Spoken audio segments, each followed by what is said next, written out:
Mate, did we watch a thing this week? Yeah, we did.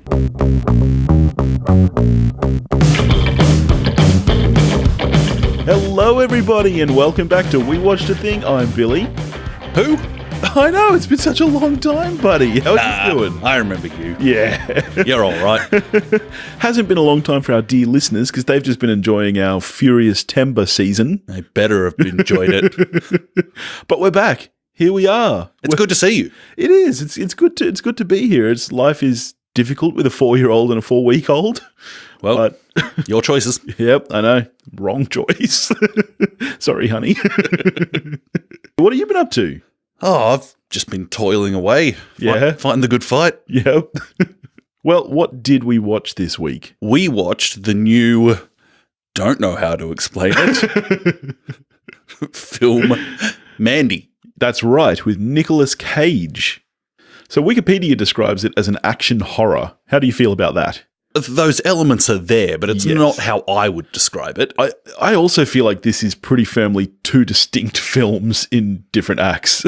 Like, it's a big shift that happens halfway through this film in the tone, the genre, everything about it. If you wanted to sum it up quickly and accurately, then saying that Mandy is a film where Nicolas Cage is not the most batshit crazy thing happening, that gets you in. I mean, we do get some exquisite Nicolas Cage acting, though. Oh, yeah. I'm just going to come right out front and say this film is a Nicolas Cage vehicle. If it was not him in that role, I don't think this film would work anywhere near as well as it does. Oh, I'd be okay. Yeah? Especially because, like, there's a large chunk of the film where Nicolas Cage is unsighted. Yes, and that chunk of film for me is the least enjoyable. Right. Yeah, but okay, maybe we'll differ on this. So, Mandy is an action horror film directed by Panos Cosmatos and co-written by Cosmatos and Aaron Stewart-Ahn. The film stars Nicolas Cage, Andrea Riseborough, Linus Roache, Ned Dennehy, and Richard Brake. It premiered at Sundance this year, and it's been smashing it as far as reviews are concerned, although only 6 on IMDb. So I think it's clearly doing better with critics than it is with audiences. So, all right, well, let's dive into it then. I was pretty in love with the cast, actually. Andrea Riseborough, everything I see her in, and I tend to... my memory's not great, and sometimes I'm like, oh, I feel like I know who that is, and then look at what she's, I'm like, oh yeah, I loved her in that, I loved her in that, I loved her in that. I think she's awesome, right? Just in general. I don't think I recognized her or knew her from anything, but she was very enjoyable, and she has a very distinctive look to her, which I think really helped with the film. Yeah, what else have you seen her in? The last thing I saw her in would have been The Death of Stalin. Ah, right, yeah, you enjoyed that earlier this year. She's absolutely fantastic in Birdman. I really need to get around to Birdman. Yeah, I think she's just generally awesome, and I really liked her in this. Yeah. The cultist group. Jeremiah Sands, the lead guy, yeah. I thought they were all really good. He just did a pretty glorious off-tap performance, I thought. Yes, yeah. I thought he was really good. Yeah, and this genuinely is probably one of my most favourite Nicolas Cage performances in years, because I do feel like he's really playing up to the Nicolas Cage persona. People have an idea in their head now of who Nicolas Cage is, and I love when you watch a movie like this, and you sit there as an audience member going, I bet he didn't even know they were filming. Like, this is just Cage being let loose, and I love it. Because there's times where, and like, I don't actually watch many Nicolas Cage films. Well, who does anymore? Because... yeah, why would you? Yeah. But you still have this, we've still all seen the clip of Not the Bees. Yeah. So you still have this idea of what Cage is doing. Yeah. And in this film, he and the director just tap into it. Yes. That's what I don't... But that's really in the second half of the film. It is. And for me, that is by far the most enjoyable. So, full disclosure, I watched this movie in 2 separate sittings. Because when I first started watching it, I was watching it with a group of people, my wife included, and an hour into it, they all begged to turn it off. None of them enjoyed this movie a second of it. They're like, 45 minutes in, I looked around, all 3 of them were on their phone. They just hated this film. And I was kind of with them. Like, I was not enjoying this film a whole lot in that first hour until you get that shift, because it really starts off as a very surreal art house drama thriller, I guess you would say. And I feel like to enjoy that part, you really need to be someone who already enjoys art house movies. This is not going to turn you around on that. But then the second half, you get into that real action horror revenge schlock type thing, and that was it just becomes fun at that point. It's pretty glorious, I think. Yeah. That segment. But it's not as, I mean, if you just explained, okay, these people kill this guy's partner. Yeah. And then he goes on a murder rampage. We're completely familiar with that. Oh, definitely. But it still doesn't play out in a manner that you're used to. No. And this is very much a film of style as well. And I think that's what people in the room weren't enjoying. It's very lingering. You know, it brings to mind movies like, say, Solaris or 2001 Space Odyssey, where you'll get a shot that runs for 20, 30 seconds longer even. But for me anyway, I thought that the cinematography was gorgeous and the lighting and color scheme. What were you thinking about that? I was largely into it. I did wonder whether it got to a point where the use of the hard reds and blues were used so much that they actually kind of lost effect. Interesting. Because it became, for me, watching it, that just became the norm. Yeah. And so I guess to me, without that interest, though, this movie wouldn't work at all. Like, if I had just watched the first hour of this movie and it was not shot in an interesting way, there was not interesting style, you didn't have, for example, those small elements of animation and things that pop up, this movie would just be a complete B-grade mess for me, because this is a movie of style, I think. So without those elements, I can't see how it would have worked at all. Can I ask you, I watched this film in a hotel room on a laptop. Yeah. When you watched the film, was it as stunningly contrasty and dark as what I saw? Yes. It was, okay. There were elements where, for example, I think it was a scene right towards the end when Nicolas Cage confronts the cult leader in that room, and the light is kind of glowing bright red and then dying down. When it died down, it almost went completely pitch black. And there were elements of that throughout the entire film where it was one of the, like when you watch early X-Files episodes and you got to go, hang on, what is happening on the screen right now? Because it's very, very dark. Yeah, I was just like, when you're watching a laptop screen, you move your eyes, 1 inch, and all of a sudden the image is gone just completely pear-shaped. And you're like, so there were times where I was watching and I was like, I don't know if I've got the screen at the right angle. Am I meant to be seeing anything else here that I'm not? Because I'm fine with, if this is what it's meant to be, it's working for me. But I was like, oh, am I doing this right? No, yeah, that is how it's filmed. And I mean, for the record, watching a film in a laptop in a hotel room is not doing it right. But I mean, that was just my circumstances. We all know that the best way to watch a movie is on a phone. Oh, clearly. Yeah. Ideally on a plane. Just ask Christopher Nolan. Actually, I did see the other day someone posted that they were watching Dunkirk on their Apple Watch and were like, how Nolan intended. But even without the going past the color and shooting style, Cosmatos there is still a bunch of other, subtexty stuff going on.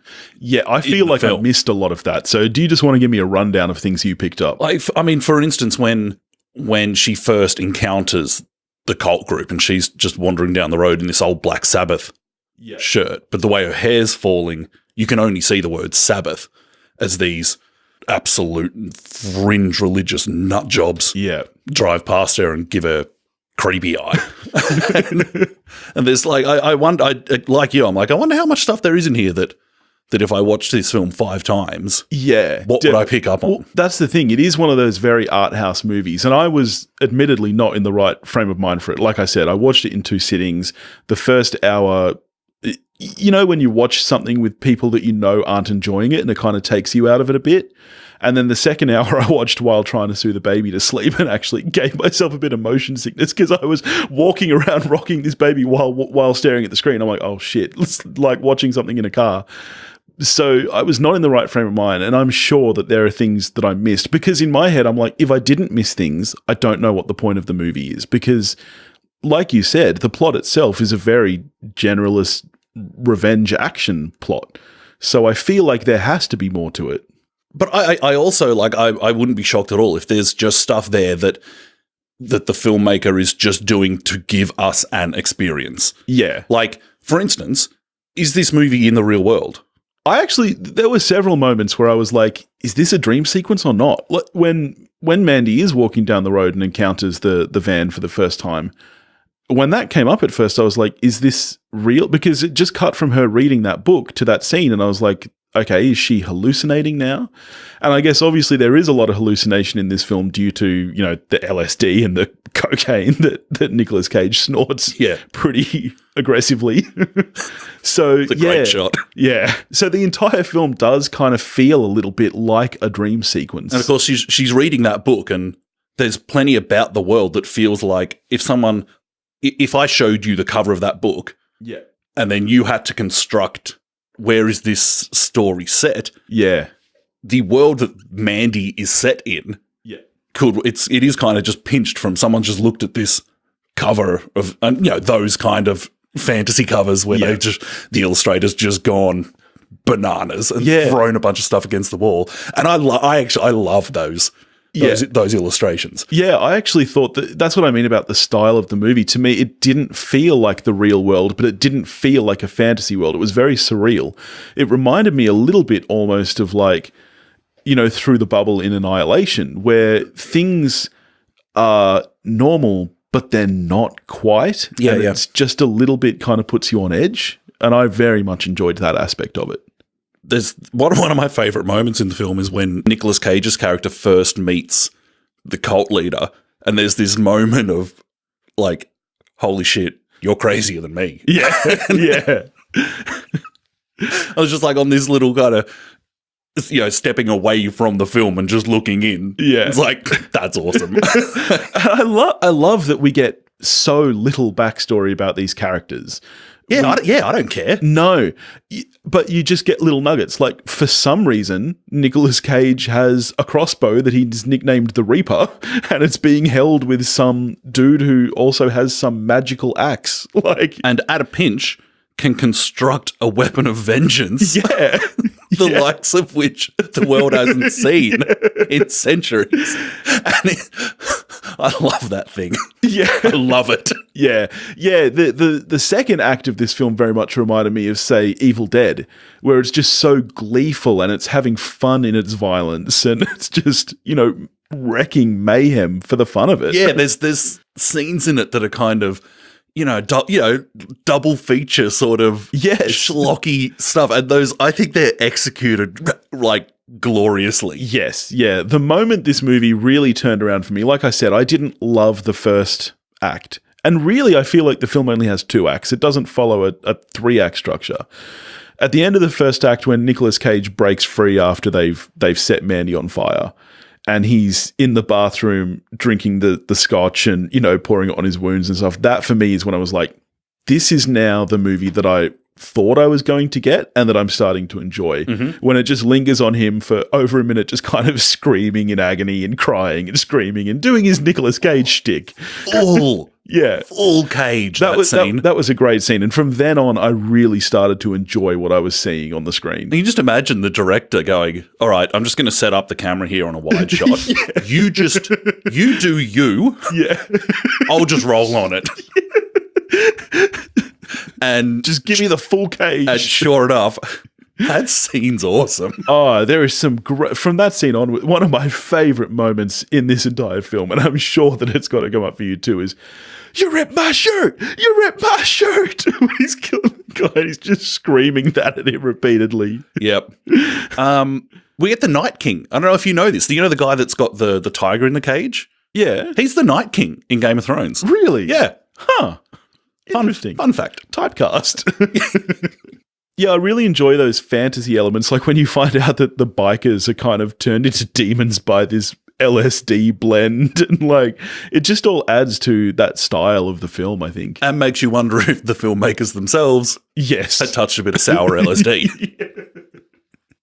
One thing about the is it real, is this the real world, probably not sort of thing, that does detract for me the amount of worry and care you have for your main characters.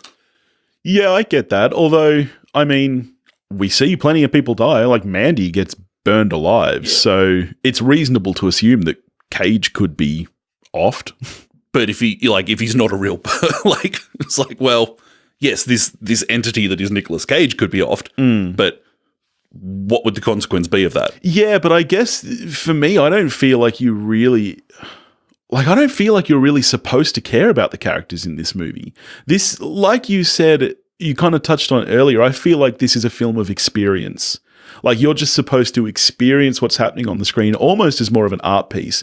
And I don't think you're really supposed to feel any kind of humanity or empathy for these characters. Like, I didn't even care when Mandy got burned. Like, actually, I thought that was a really good scene. Oh, actually. It was a great scene, but I can't say I had an emotional connection. But I'm totally with you in that the film, the way it works for me is as an experience. Yeah, like this is the complete opposite of like a character piece.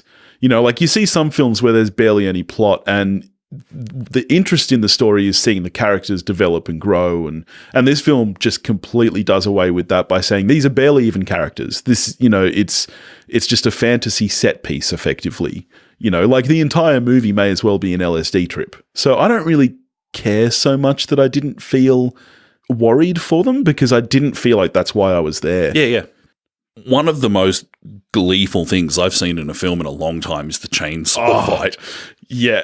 When it's like, because it's like Cage, at that point, it's like an old platform game. He's moving up and having to face the bosses. Yes.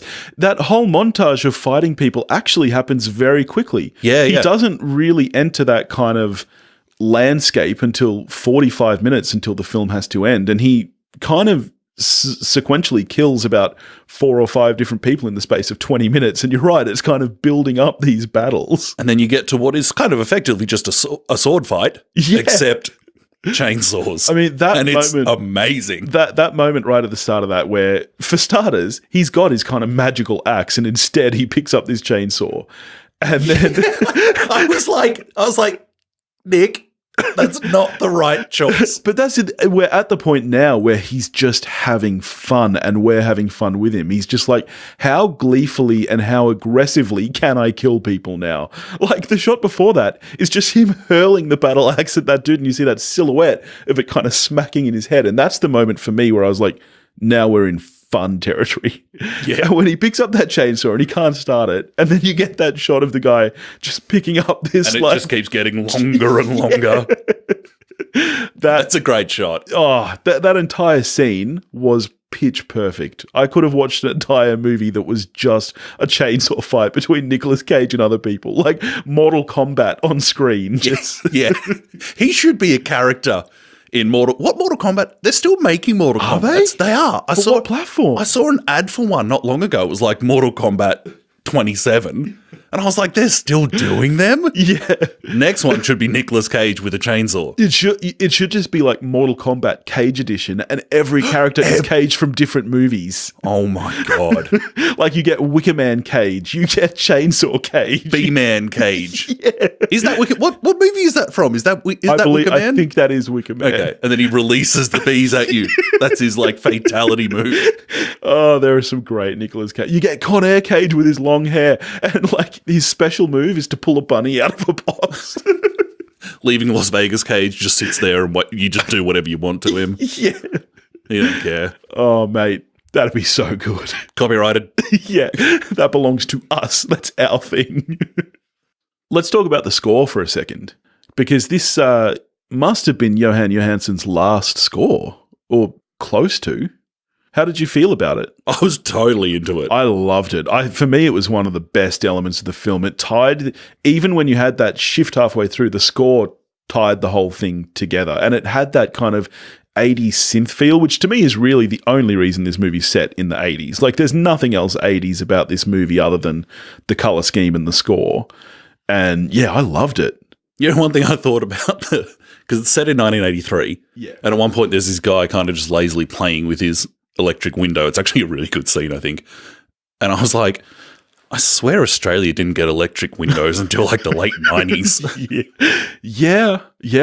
I would have been maybe 13, 14 when I saw my first electric window. I think they made their way across the Pacific, like under steam or something. So I guess the final question is, how much did we enjoy this movie? It sounds like most things we've said are fairly positive.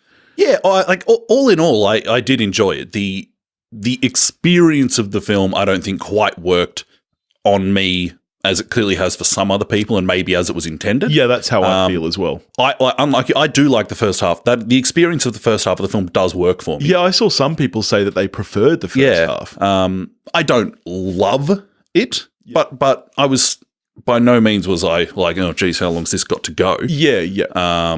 And probably especially if for nothing else, the lighting nerds out there.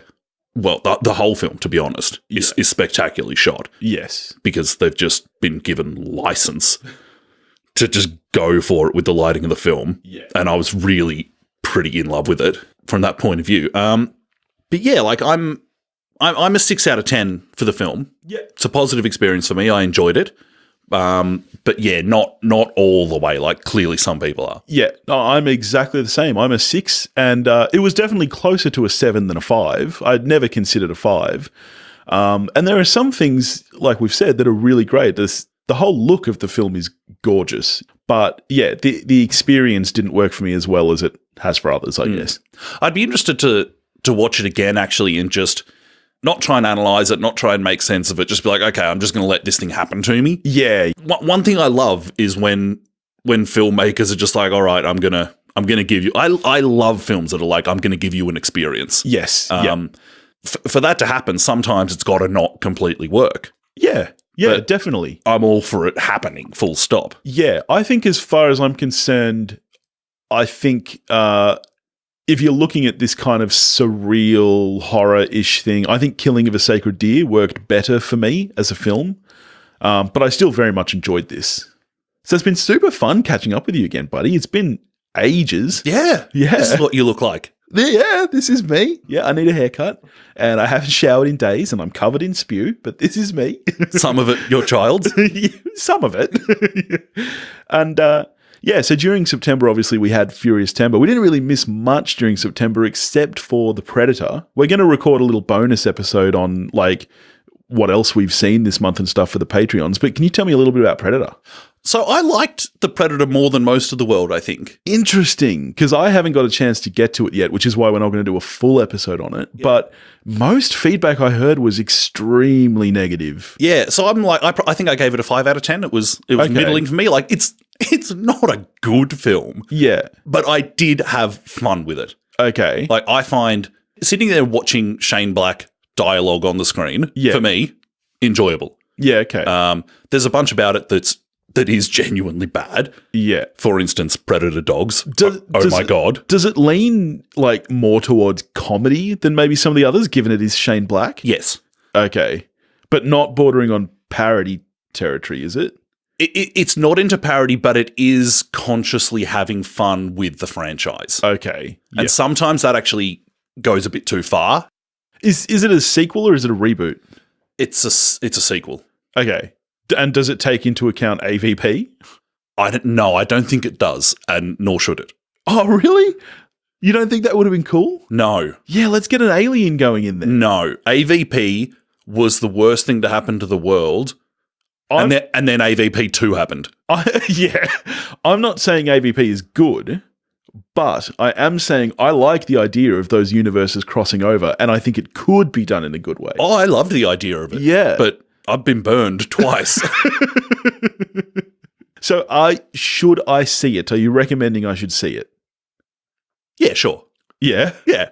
It's personally, I had fun, but that's distinct from, is it very good? Yeah. Okay. Because no, it's not. Beth said that The Predator makes Suicide Squad look good.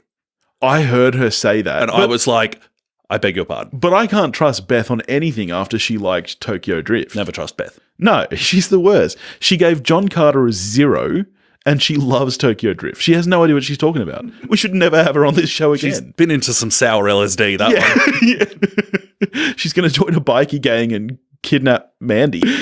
All right. Well, I guess that's it from us.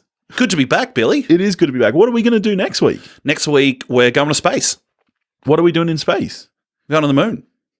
Is that next week? I thought Venom was next week and First Man's the week after. What's the date? Yeah, next week is Venom. Okay. Yeah. Well, that comes from space. Okay, yeah, so Venom next week, then First Man. Have you seen a trailer for Venom? No. Okay. Is it not good? I don't know. Do you want my expectation? I want your expectation. It looks terrible. So it looks terrible. So this is not related to the MCU or even to the Amazing Spider-Man films? This is just a standalone Not film. Amazing Spider-Man, but I mean, we haven't seen it yet, but I think that the suspicion is that it is related to Tom Holland's Spider-Man. Is that in the universe that Venom exists in, Tom Holland is Spider-Man. Okay. That's what I've heard. Interesting. Very, very But we'll find out. Okay. Well, let's look forward to that. In the meantime, if you want to get... I'm not looking forward to it.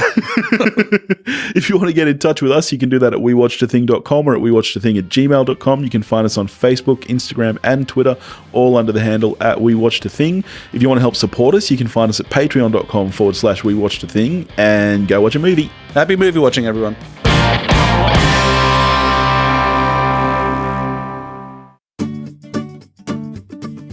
Hi guys, I'm Dean, And I'm Daniel, and we're from the IMDb Journey podcast. where we break down every movie from the top 250 list, giving our own thoughts and reviews and any general discussion along the way. But when we're not doing that, we also battle other podcasts in various movie-related games of trivia and drafts. We also give quick reviews about every other film we've watched as well. Yeah, here we're quite good too. Yeah, if you guys don't believe us, why don't you listen to these genuine testimonies? Oh, hey guys, you guys are really good. I love your chemistry. Oh, hey, brew, it's this is a good podcast, yo. Oh, for sure, yeah. Yeah, love the banter, guys. Keep it up. IMDb Journey is one of my favorite podcasts of all time. Fantastic testimonies. Oh, thanks, guys. Absolutely genuine and real. And if you want to give a genuine testimony as well, go ahead and search for IMDb Journey. You can find us on all your favourite podcast sites, including iTunes, Stitcher, and Spotify. So come along and join our journey. Yeah. What comes from space? It does come from space. Nah, just leave it in. I'm not having the conversation again. You can't edit around this.